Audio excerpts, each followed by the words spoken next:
Good evening. I would like to call the Tuesday, May 9th, 2023 Housing and Redevelopment Authority meeting to order. I'd just like to note that we do have a quorum. So the first item on our agenda tonight is the approval of the agenda. Is there a motion or are there any questions, additions, or changes to the agenda this evening? Hearing none, is there a motion to approve the May 9th Housing and Redevelopment Authority agenda? Madam Chair, motion to approve. Okay, we have a motion. Second. And we have a second. We have a motion by Commissioner Wooten and a second by Commissioner Lewis. Is there any other discussion? Hearing none, all those in favor, please do so by saying aye. Aye. Opposed? Motion passes 6-0. Moving on to item number 3, it is the approval of the April 11th, 2023 HRA Board meeting minutes. Are there any questions or discussion on this item? Hearing none, we'll be looking for a motion to approve the April 11th, 2023 HRA Board meeting minutes. Madam Chair, I move to approve the April 11th, 2023 minutes. We have a motion. Is there a second? Second. We have a motion and a second, a motion by Commissioner Lewis and a second by Commissioner Carter to approve the April 11th, 2023 HRA Board meeting minutes. Is there any discussion? Hearing none, all those in favor, please do so by saying aye. Aye. Opposed? Motion passes 6-0. Moving on to new business. Item 4.1, designation of additional official depositories for certificates of deposit. May we have the staff report, please? Thank you, Chair Huhim. Erica Coleman, HRA Administrator. So the Finance Department began investing in certificates of deposits, better known as CDs, in 2020, which are allowed under both state statute and the city's investment policy, which is also for the HRA investment policy. By investing in our local banks, both within the city and surrounding community, we are supporting local businesses. And so when the banks in turn loan money to local businesses and residents, we are also supporting the overall community. There are 2 banks that we are requesting approval to designate as additional depositories for the HRA for 2023. They are both BIPOC, Black, Indigenous People of Color owned. And investing with these banks support the Bloomington Tomorrow Together, or the BTT, core value of when diversity is embraced, the community is strengthened. So in addition to the list that was previously approved on February 14th by this body, the following depositories are requested to be approved for certificate of deposit investments for calendar year 2023. First Independence Bank and Woodlands National Bank. And there are 2 motions to reflect both of those. Thank you. Are there any questions on this item? Hearing no questions, we will be looking for the first motion is to approve the resolution designating First Independence Bank as an official HRA depository for 2023. Madam Chair, I move to approve the resolution designating First Independence Bank as an official HRA depository for 2023. We have a motion. Do we have a second? Second.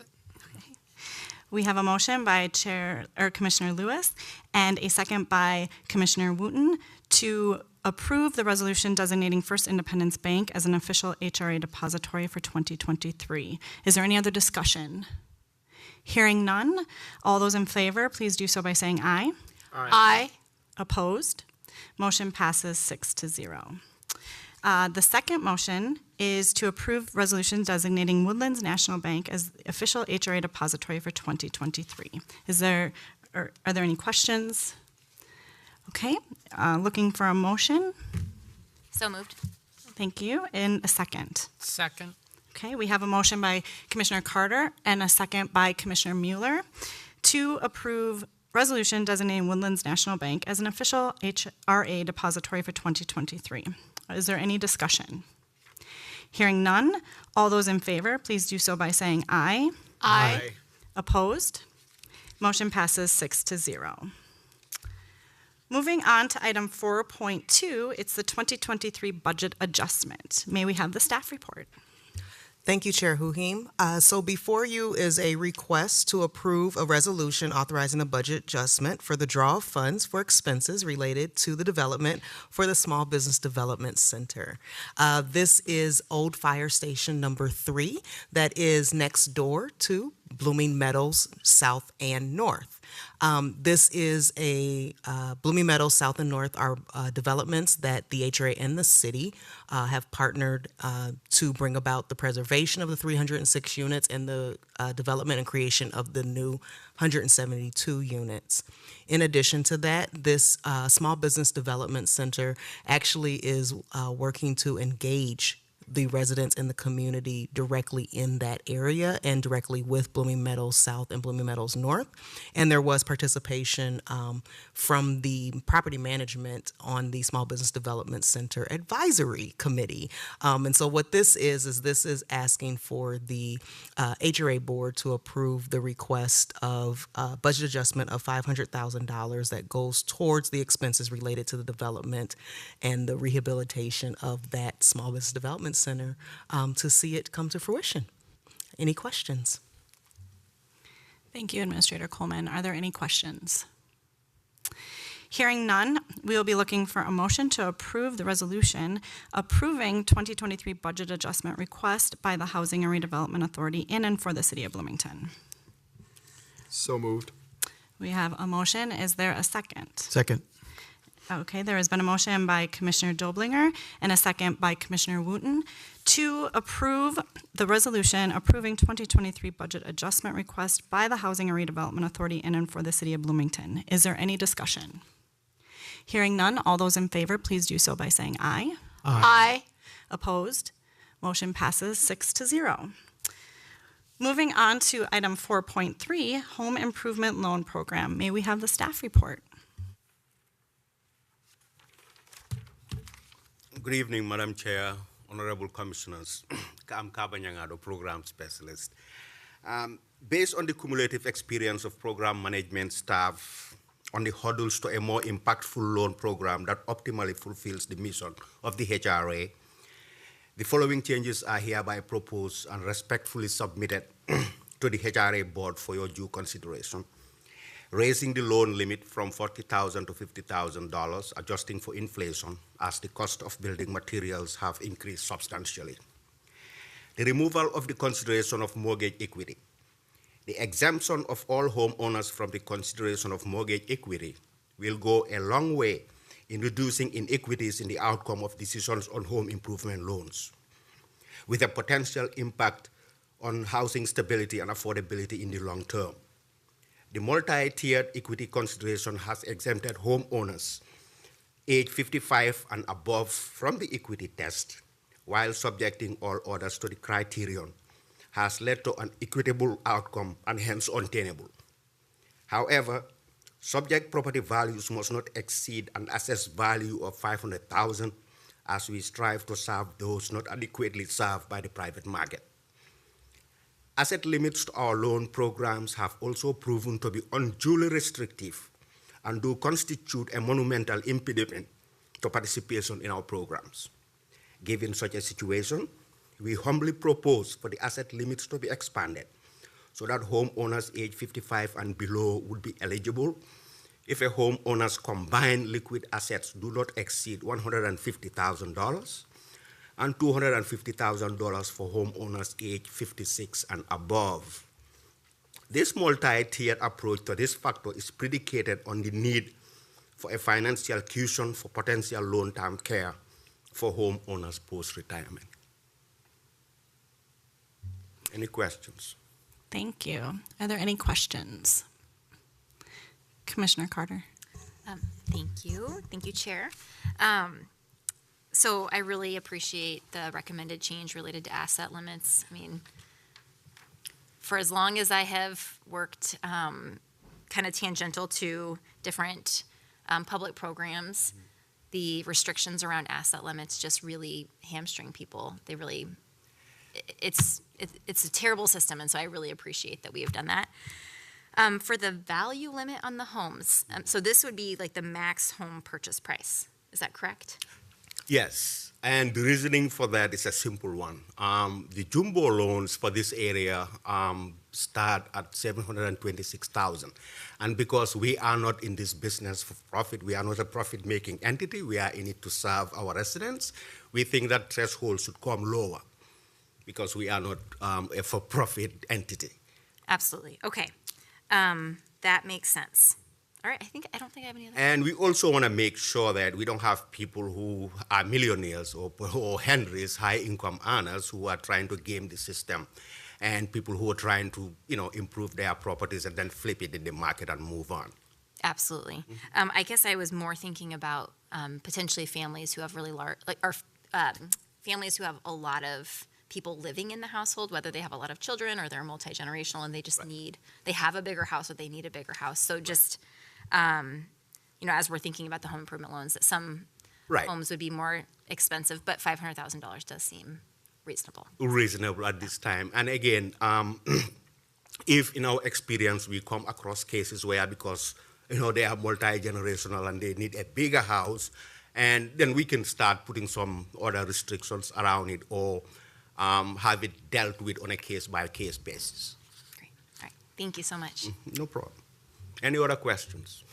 I actually do. I'm just curious with the changes, will there be some sort of tracking so we can kind of see the difference this is making from the original regulations to the new? Like kind of see, does it open it up? Are more people able to apply? Just kind of so we have some basis to come back to next year to see how this has changed the programming and the effectiveness of the programming. Yes, we will be looping you in as the progress as progress goes on this. However, currently most of the people that we have denied were denied based on equity considerations, and so this is going to it's going to open the floodgates to a lot of applications, and we might run into the unintended consequences of having everybody trying to apply for the program, even those who are not apparently qualified for it. That does lead me to one other question. Is there kind of a priority basis on that? Like someone who may be a family, let's say, that doesn't have any asset, such as that, would they get like a higher priority too? Or is it just really just first come, first serve? I guess I just want clarification on yes, that part. It's still first come, first serve basis. Because if somebody were to come and, say they have an asset of $250,000 in liquid funds, and the next person who comes after them has no assets, we don't know that, because they have not applied yet, so we can't keep his application and not process it, thinking, well, somebody may come down the line who has no assets, because we don't know that at the material time. And we feel will be grossly unfair to those individuals whose applications have been there waiting. Perfect. Yes, Eric. I just wanted to add, thank you, Mr. Nyangato. I just wanted to add that even though it is a first come, first serve basis, due to the fact that you did approve changes to the HELP loan program, that allows for people who are in emergency situations to be able to apply for forgivable funds to take care of that situation immediately, is more likely when something like that would come up, where we are not providing priority ranking on any of these. We'll maintain a first come, first serve basis, but with the HELP loan and with a Brush with Kindness partnership, there are opportunities for those that may have more pressing matters that they're trying to tend to. And yes, just to piggyback on Erica's point, yes, I thought we were talking about the home improvement loan program, not about the emergency program. For the emergency program, we do not have, typically it's processed as it comes, because when we say first come, first serve, typically means there will be applications laying there. But for the health programs, because we get referrals from, environmental health, and sometimes we get referrals from some other professionals whose expertise we can verify. We go straight away and process those applications. So yes, those are not subject to this first come, first serve basis that I just alluded to. Yes, Commissioner Wooten. This may be relative or not, but is there any clause in here which takes into consideration people who may have done the work within the last calendar year, who would have wanted to take a loan out, but at the time wasn't able to be qualified? Yes, already we have a list that we kept there ever since we ran into these issues and we had this conversation at program management level, and that we need to bring these proposals to you because they have really been hamstringing us because it sends this impression out there that you have to be absolutely desperate in order to be eligible for these programs, and that's not the impression we want out there. And so at that point, we made a decision that we should bring this out here because ordinarily we have provisions where the HRA administrator can use her discretion in order to make it case by case. However, we feel that we need something that is much more permanent than that, and so that's why we're bringing it here. And thank you. To add on to that, so we have the list of people that may have been denied or would have applied, and it wasn't likely that they'd be approved. But also, because of the source of funding, so most of the funding does come from CDBG. And the way that CDBG works is that there are environmental review and certain items that have to happen first. So it's highly unlikely that we'll be able to reimburse people for work that was already completed prior to applying for it because there are, there's the funding where they have to have the pre-items done that we have in the file. But then two, using building and inspections, that work has to be checked throughout the process and then signed off on. So it will be highly unlikely we will be reimbursing anybody for work done prior to. Yes, we wouldn't be, like she said. And beyond that, we do also have a list of applicants who we believe should be qualified based on this equity test because we believe that the outcome has been desperate. It has been disproportionately for people who, our denials were skewing younger. And we don't want to run into someone who would say, kind of contest our equity test because somebody can just say, well, you're taking the assessed value, which may not necessarily be the fair market value of the property. And we don't want to run into that minefield because it becomes a game of semantics here. What is fair market value? What is assessed value? And beyond that, we also have a list of individuals that we feel, well, they had to be denied under the rules. But should these proposed changes be adopted by the HRA board, we'll go again and review those applications and let the applicants know that the parameters of eligibility have changed substantially and they may reapply. Thank you. Any other questions? Yeah, are there any other questions? Perfect. Thank you very much for your time tonight. Thank really you. Appreciate it. With that, we will be looking for a motion to approve recommended revisions to the Home Improvement Loan Program guidelines. Do I have a I motion? highly recommend approving. We have a motion to approve. Do we have a second? Second. Okay, we have a motion by Commissioner Wooten and a second by Commissioner Doblinger to approve the recommended revisions to the Home Improvement Loan Program guidelines. Is there any other discussion? Hearing none, would all those in favor please do so by saying aye? Aye. Aye. Opposed? Motion passes 6-0. Thank you again for your time tonight. We will be moving on now to discussion items. And the first item, 5.1, is the annual housing report for 2022. May we have the staff report, please? Hello, Administrator, Chair, and Commissioners. I am really excited to share the annual housing report for 2022 with you all. I'm Michelle Lincoln. I started in January. I am a long-range planner, and I also am a planner for HRA. I'm really happy to be at the City of Bloomington. I'm excited to be a part of what comes next and all the work that you're doing and all the possible work that hopefully I can bring to you all.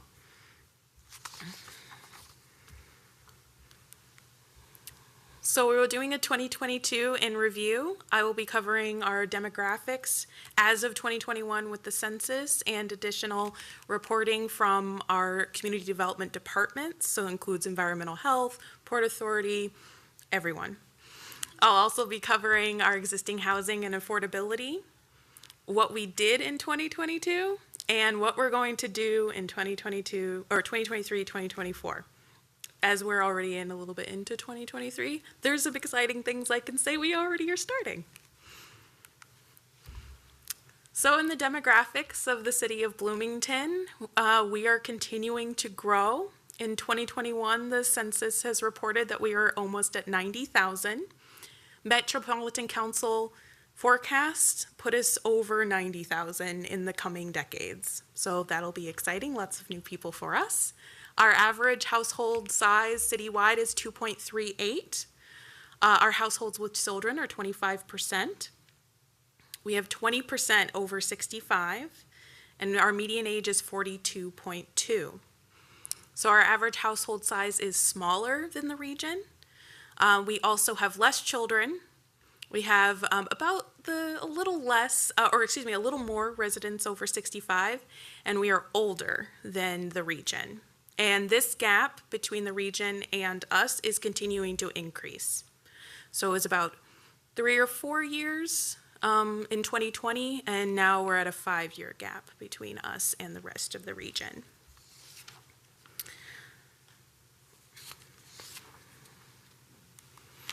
These are our demographics for citywide. We are 32% BIPOC, Black, Indigenous people of color. That is also increasing. In 2010, we were 20%, and now we're 32%. BIPOC populations typically have a larger household size, so they're 3.42 persons per household.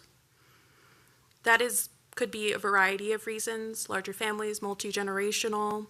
A lot of blended families could also increase that size. Compared to the region, we have larger BIPOC population. The region in 2021 is 26% BIPOC. And compared to for them in 2010, they were 18%. So we are also increasing our BIPOC population at a larger rate, in addition to generally outpacing the region. For our existing existing housing stock, we are 50% single-family homes, and then a third, a little 32.5% is multifamily, and then also we have condos, townhomes, and co-ops at less than 10%. And then we have miscellaneous residential. Miscellaneous residential includes duplexes, triplexes, ADUs, strange situations where a garage may be half living unit, half workshop. So right now our duplexes, triplexes, other types of missing middle housing is the smallest portion of our housing stock. Could be a very important target in increasing housing options to address the kind of variety of needs in our population. So multifamily is above 3 units in this diagram. And this comes from the City of Bloomington assessment report. This is our single-family rental licenses. Overall total licenses have remained fairly steady since 2016, since 2018. And then in the 2021 to 2022, you may notice a fairly big jump in comparison to recent years. This is because in spring 2022, Environmental Health had a code amendment that all licensed group homes are now need rental licenses. So there's a little bit of a jump there because we're including already existing uses into that rental license program.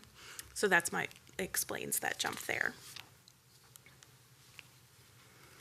In ownership and renting, our home ownership vacancy rate is less than 1%. Our renter vacancy rent is 4.1%. So it's 4 times the amount of our home ownership. Also, you'll notice here that there's some large disparities in home ownership across racial and ethnic demographics.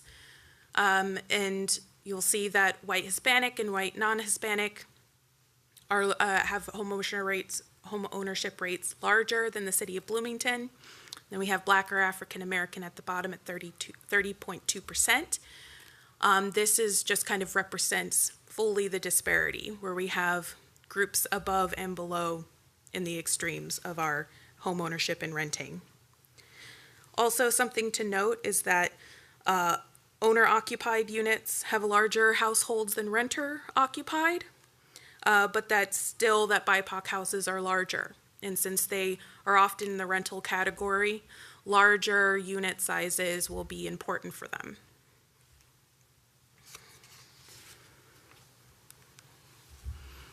This is our income and employment for the area. So you can see in 2020, we had a pretty big event happen, which actually pushed our unemployment rate up to 7.6%.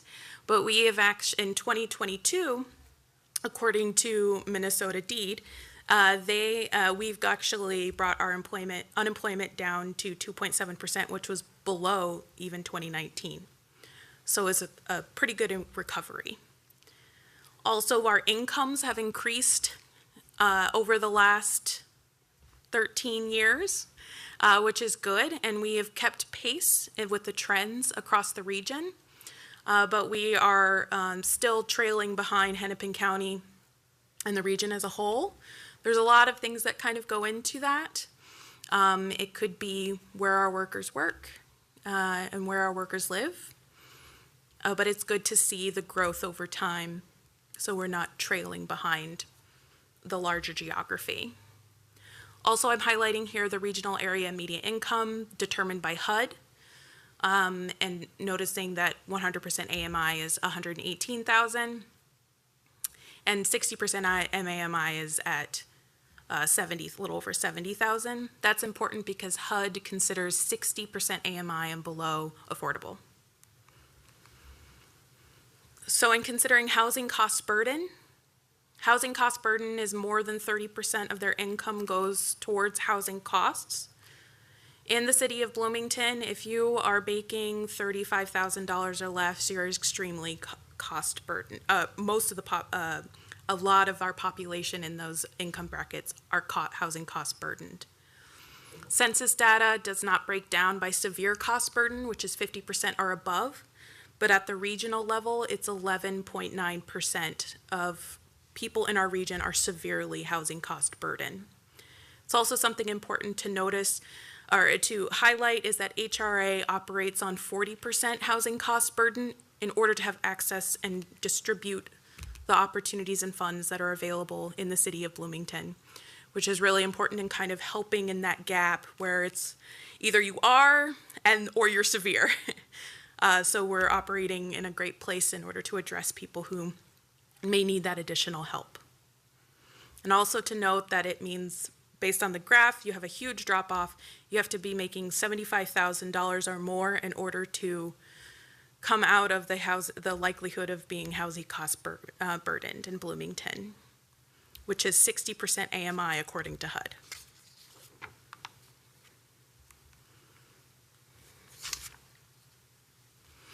In ownership and affordability, I have put on here our affordable home prices according to HUD. And I also like to highlight that there's a lot of assumptions that HUD uses in order to create, in order to apply their formulas. They're assuming a fixed interest 30-year loan at an interest rate of 3%. It seems a little silly at this point considering our current environment. And then they also are assuming a 28% debt to family income ratio, a 3.5% down payment, and a property tax of 1%, mortgage insurance at 0.85%, and $100 a month for hazard insurance. So that's how they apply their formula under these assumptions, and these are the affordable home prices that come out of that formula. And also you see here that I've included the median home value of $361,800 for a single family home in Bloomington. Based on this number and also numbers in a median assessed value and median sales price, homes are unaffordable to at least 50% of the population in Bloomington, 80% AMI and below. HUD does not calculate what an affordable home price would be for 100% AMI. So there's also a possibility that it's unaffordable at that level as well. We do not know, but it's something to consider. In renting affordability, average rents have gone up about 7.1%. Something important to note is that you might see that some studio, 1-bedroom, and 2-bedroom have decreased slightly, but 3-bedroom and 4-bedroom, which I have not listed here, have all increased in price. Considering that BIPOC households are larger at 3.42 persons, there isn't really a 0.42 person, so you could consider that in practice it might be larger at 4 or 5, which means those 3-bedrooms and 4-bedrooms become very important. And with rental increases happening in those categories, we may see increases in housing cost burden as people try to find units that fit the needs of their families and who they live with. Also, something to note from assessing is that the 10-year market analysis shows that the apartment market properties have decreased in value, but this has not led to a decrease in rents.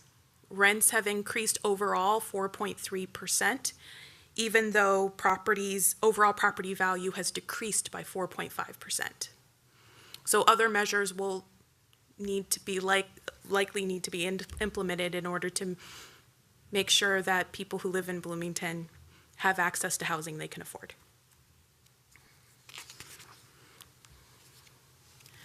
For new development in 2022, we have created almost over 1,500 units in one form or another, whether they are completed, as in they opened in 2022, they're under construction in 2022, or they were approved in 2022, which means that they have a building permit or they've advanced through the application process. They are in our pipeline. For total units below market rate, we have 351 of those 1,500 units, which is about 23% affordable.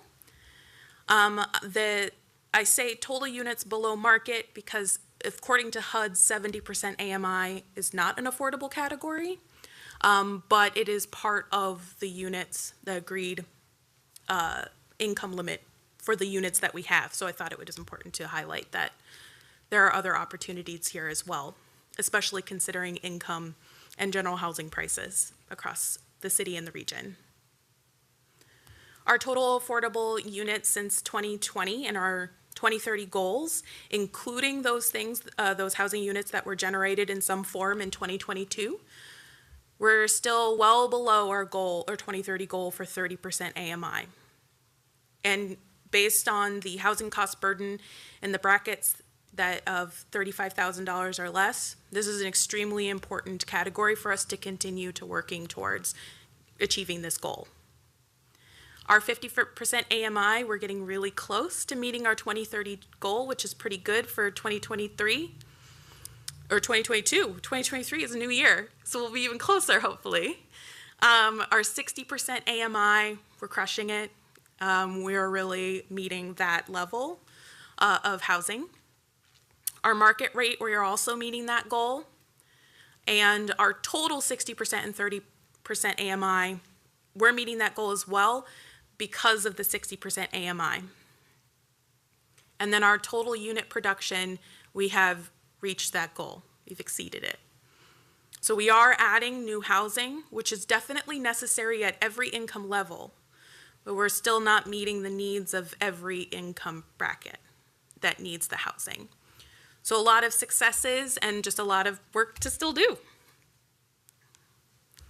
This is a map of where the completed in 2022 residential projects have been. So we have a mix of senior apartments as well as units across the city. These are our projects that are in the pipeline as of 2022. So we have a lot of development in around the Mall of America and the South Loop. Oxborough Heights is building permit issued. They're adding a lot of units, helping us getting to our goals, so it's very exciting.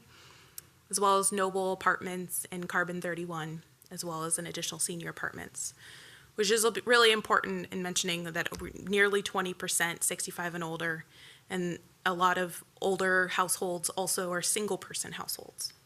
So senior apartments that are specific to the needs of people 65 and older or 55 and older will be really important in the coming decades. Have a community development update. I'll be covering each of the divisions in the community development. Here they are, all feeding into each other. If this could be a circle, it would be even more accurate because we work together so often. So in planning and zoning, we had some code amendments. We had our transitional industrial zoning district, which allows housing as a conditional use, so there's more opportunities to build housing across the city. We also reviewed our townhome standards and reported that item.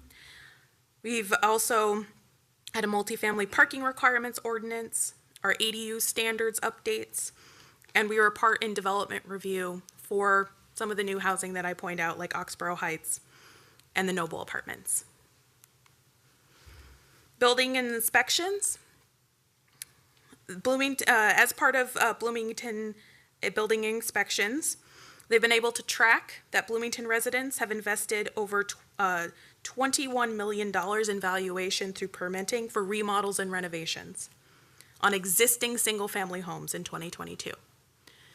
So people are improving our housing stock and the quality of housing through these measures. So it's very exciting. Also, they've been a part of HRA renovation loan inspections, being a part of that process, making sure it moves along, making sure that there's quality housing, getting to the people who need it.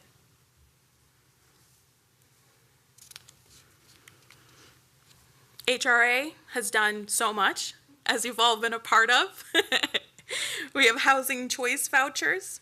They assisted 109 new households in VASH, FYI, emergency and portability. Assisted 537 households with tenant and assisted 537 households with tenant-based vouchers. Also, for rental homes for future home buyers, 4 households purchased new homes, and there's a possibility of 2 more purchasing. In assisted rental, 2 households successfully exited the program and have achieved self-sufficiency. And 2 households purchased homes. Oop, let me go back. There's more. I'm just too fast. Also, with the home improvement loan program, 24 loans were approved, valuing at over $630,000. 46 loans were satisfied, making nearly $1 million in total amount of repayments. And 5 help loans were approved at $27,000, over $27,000. Port Authority had a division restructuring. They are also now the managers of OHO. Port Authority now operates citywide. City creative placemaking also operates citywide. And they will continue to advance housing unit generation at above 20 units per structure. Environmental health did code amendments and updates to definitions to reduce disparities and discrimination in rental housing. They've removed the definition of family and for unrelated persons occupancy and have instead switched to adopting the 2021 International Property Maintenance Code, which bases it on square footage and occupancy instead of a definition of family, which may not fit many of our residents and their current situations. Also, they've repealed the crime-free requirements, which were a huge barrier for many people seeking safe housing and leaving emergency situations. They've also updated the group home and licensing requirements, as I mentioned prior, which went to the uptick in single-family home licensing. They've also updated rental procedures and fees for re-inspections. Assessing doesn't usually have a lot of initiatives, their words, based because they are guided by state statute. So they continue to track taxable units, which helps us keep track of our existing housing stock. And they're also tracking those long-term changes that help us look at the apartment and other residential markets that give us insights on what's happening from year over year. And I think we're ready for 2023, 2024, based on a lot of work that everyone has done in 2022. So what's next? HRA is updating software and becoming paperless, streamlining a lot of processes and learning a lot of new things. There's the Pathways to Home Ownership, which was approved in 2022, but will be implemented this year. In planning, we have single family and two family standards updates, which is currently working its way through council. That could provide more opportunities for housing generation. There's also the missing middle housing standards, which is another opportunity for different types of housing to exist in Bloomington that could address a wide range of needs and resident needs. There's also single room occupancy standards, short-term rental regulations to make sure that if things like Airbnb or VRBO are not significantly impacting our housing market and providing barriers to rentals or home ownership. And the Port Authority team is now growing after its restructuring, where they're hoping to add another specialist to the team that focuses on housing, which would be great to have the additional capacity in order to do all the great things that we'd like to do. Thank you. Thank you so much. Yes, of course. Do you have any questions? I'm opening it for questions. I know Commissioner Carter had one right at the beginning there, so I want to make sure. Thank you. Do you mind going back to the slide that has the NOAA? There was a little section on the NOAA properties. I didn't really understand it, and I don't. Sure. I think it's. Oh, not this one. This one here. Right Yes. So it's like NOAA, but total units, NOAA units, percent NOAA. So I don't understand like what the total units are. Absolutely. So total units is the total units including non-NOAA. And that is the units that we have market data on.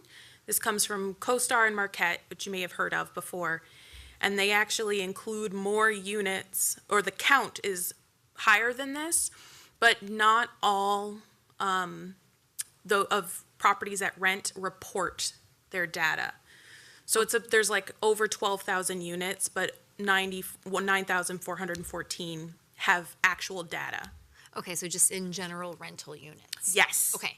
Yes. And then the NOAA units is anything that is 60% AMI and below, and that's the threshold that HUD operates under, where they consider affordable at 60%. Okay. And so we just kind of look at that and calculate the percentages of total units that are NOAA. Okay. Are we doing anything to kind of monitor NOAA properties? And I know a couple of years ago, probably back in 2018 and 19, there was a lot of concern about developers coming in and buying up NOAA properties and building market rate and then displacing people. I mean, legitimate concerns, right? Because we saw it happening. And I guess I'm just curious, because we have such a high percentage of NOAA, I guess I don't know how we compare to other cities, but it seems like we have a pretty significant number of NOAA units. Do we have work in progress just to monitor and make sure that we're getting involved when we can if properties are going up for sale? So thank you, Chair Huhim and Commissioner Carter. So we do have track through CoStar and Marquette Advisors of our units, and then we do see when there are units for sale. And what that triggers is our 90-day tenant protection ordinance that was passed, I believe, in 2019 as well. And so what that is it is monitoring the potential sale and that the rents cannot be raised for 90 days and the requirement to communicate with the current residents at that property of the pending sale and what's to come after that.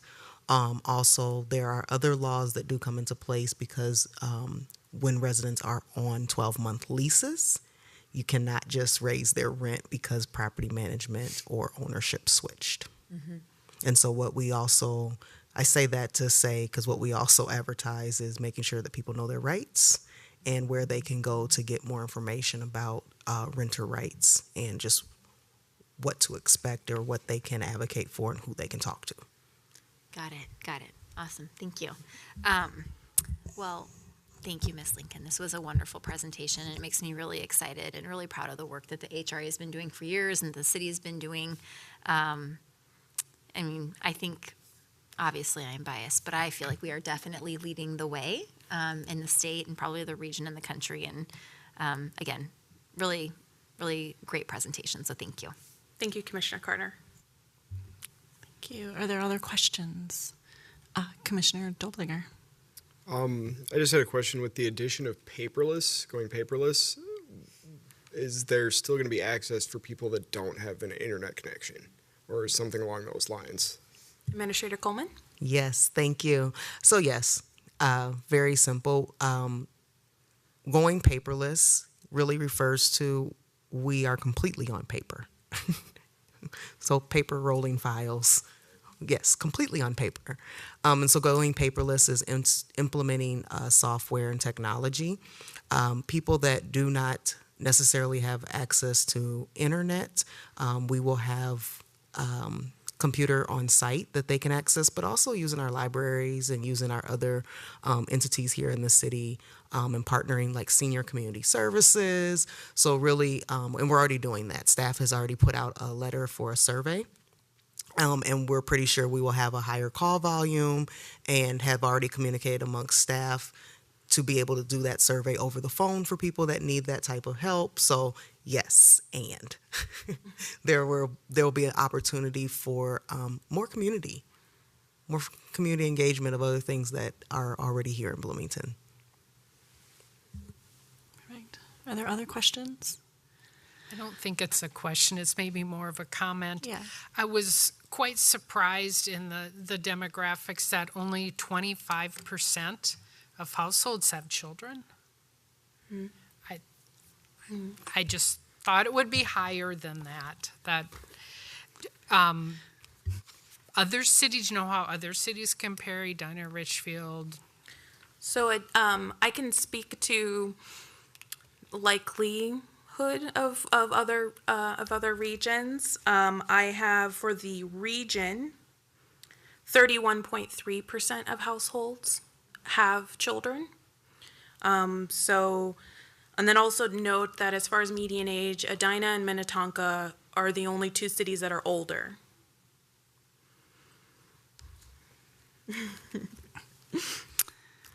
I actually have a couple of questions. Maybe I actually just have one question and then kind of a statement, but or maybe two. But anyway, will this be presented to like the Port and the Planning Commission, since the Port has taken over the OHO, since the Port is really taking over a lot of these issues overall when it comes to new development? I just want to make sure they're aware of like some of this is very shocking. I'm not gonna lie. It's a little eye-opening. It's a little disheartening. I mean, there's a lot of pluses, but when we really look at it as someone, I guess in my opinion, I'm pretty heartbroken seeing where we are. I know we have a long way to go and we've made a lot of progress, but we have a long way to go. So I just wanna make sure this is being presented to also the authorities that are kind of taking over some of this and making sure that they're aware and they see these eye-opening numbers so that we can keep driving, the goals that have been set within the city and the HRA. Yes, Administrator. Yeah, I just want to add before Ms. Lincoln has anything to add, this is not planned to be presented to the Port. We can present it to them if they'd like. However, we work very closely with Port staff. And so this information has already been shared and talked about. But in the HRA Port assessment recommendations that were approved, what was approved was the Port Authority going citywide and focusing on properties that possibly are probably 20 units or more. Remember, there was a big thing about being a static number, that are 20 units or more. However, it was to free the HRA up to focus on the deeper affordability. And so that is what this data is also showing us already, is that that deeper affordability really is the need. And so that is back on us and with us as the primary lead. But again, working throughout community development. And then, yes, it will be presented to Planning Commission. But Michelle? Thank you, Chair Huhim. Yes, it will be presented to Planning Commission at a later date. So they will hear this representation and see the same data that you've all seen. Wonderful, thank you. And then I just have, go ahead, Commissioner Wooten, sorry. This slide, one more slide. It shows, yes, this slide. So I look at the affordability component in full market rate, and it's just I'm a little anal on this, but my vision tells me, I look at the total number of units and then look at it, what's actually affordable. You know, those numbers don't exactly excite me. And I guess it's just personal for me.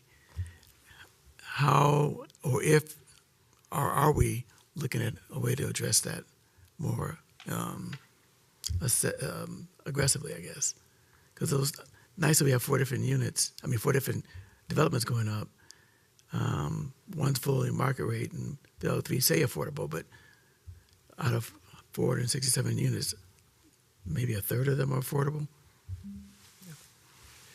So thank you, Chair Huhim and Commissioner Wooten. So I want to address Amira Senior Apartments was completed without any ask or subsidy or request or anything from the city or anybody else.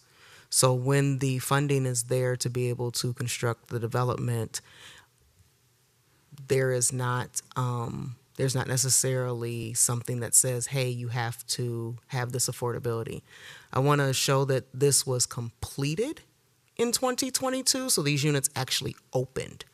Lindell Flats Apartments, that was a low-income housing tax credit project, as well as Cadence Apartments, and those both came through the HRA for tax increment financing and or revolving loan fund of the Affordable Housing Trust Fund, in addition to Met Council and other sources with low-income housing tax credit just to get those affordable units. And so with the costs that have increased when it comes to creating units or building units, and then adding the gap that exists for affordability, it is becoming more of a need, but also it's becoming harder to achieve those affordable units. And then the Air Apartments is the conversion of Crown Plaza units that did offer smaller units than typical, that did have to go through a whole planning and zoning process to allow. So the Air Apartments does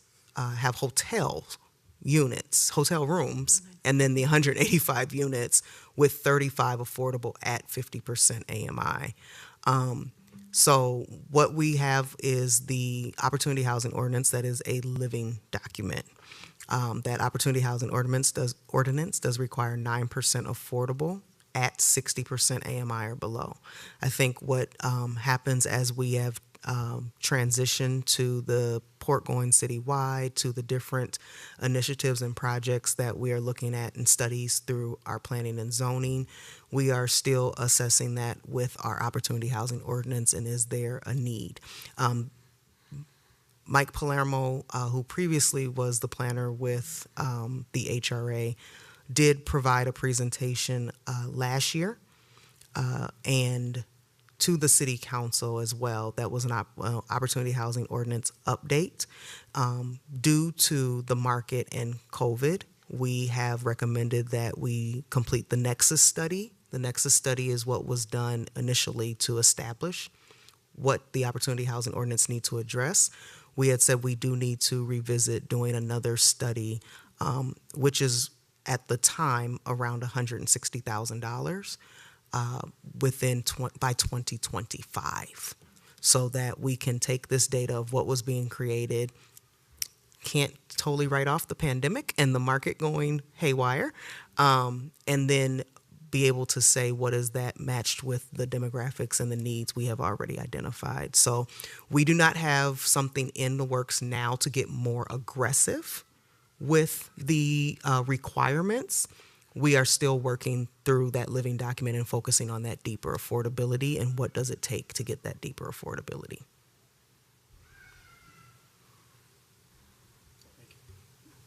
Commissioner Carter. Thank you, Chair.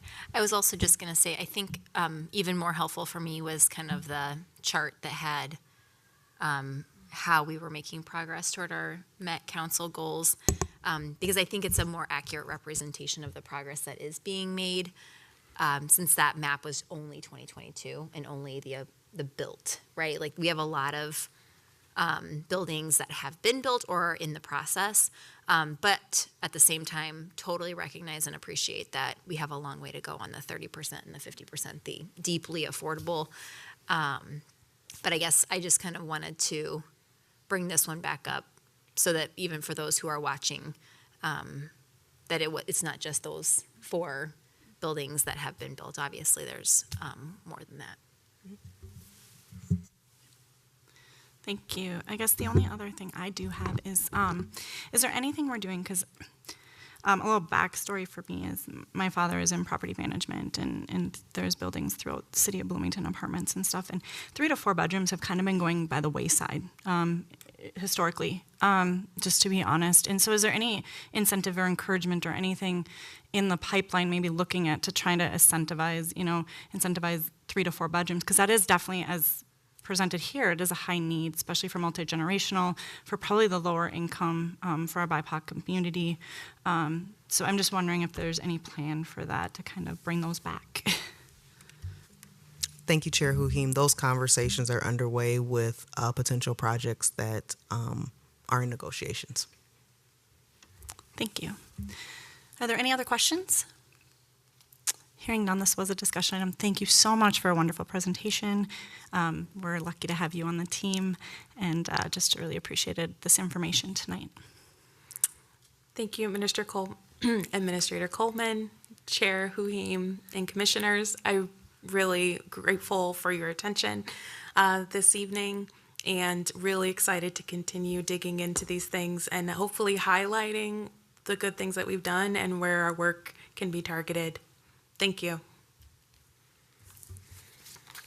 Thank you. Okay, so we are on item 5.2, which is Commissioner questions and comments. Are there any questions or comments that were not on tonight's agenda? Hearing none, we will move on to item number 6, which is adjournment. We will be looking for a motion to adjourn the May 9th, 2023 HRA board meeting. So moved. Okay, I have a motion. Is there a second? Second. I have a motion by Commissioner Doblinger and a second by Commissioner Carter to adjourn the May 9th, 2023 HRA board meeting. Is all those in favor, please do so by saying aye.